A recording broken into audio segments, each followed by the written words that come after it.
হাগ্ৰামা মহিলাৰীৰ চৰ্চাটো মই ক'ব নিবিচাৰোঁ। তেখেতে যি কৰিলেও চৰ্চা হয়, তেখেতৰ চৰ্চাটো লৈ পেলাই আপোনালোকে অলপ ব্যস্ত থাকক, আমাক আমাৰ কামটো কৰিবলৈ দিয়ক। আৰু বিজেপিয়ে কৈছে যিকোনো প্ৰকাৰে এইবাৰ BTC দখল কৰিব বিজেপিয়ে।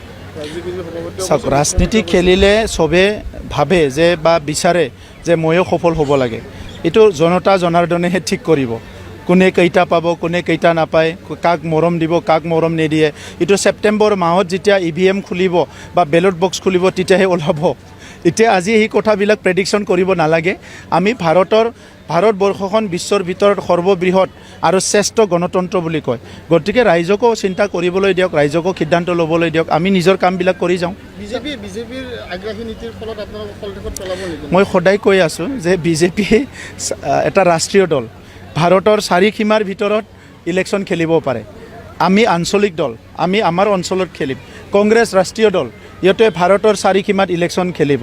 গতিকে আপোনাৰ ভাষাত এইটো আপুনি আগ্ৰাসী বুলি কয় বা ৰাজনীতি কৰা বুলি কয়, সেইটো আপোনাৰ কথা। মোৰ কাৰণেতো সেইটো কথা নহয়। যেতিয়া দল আছে যেতিয়া ইলেকশ্যন খেলিবই। এই ইলেকশ্যন খেলাটো আপুনি কেনেকৈ উগ্ৰ বুলি কয়, আগ্ৰাসী বুলি কয়, সেইটো আপোনাৰ কথা। যেতিয়া আমি সংগ্ৰাম কৰিছিলোঁ আমাকো কৈছিলে যে উগ্ৰ জাতীয়তাবাদ।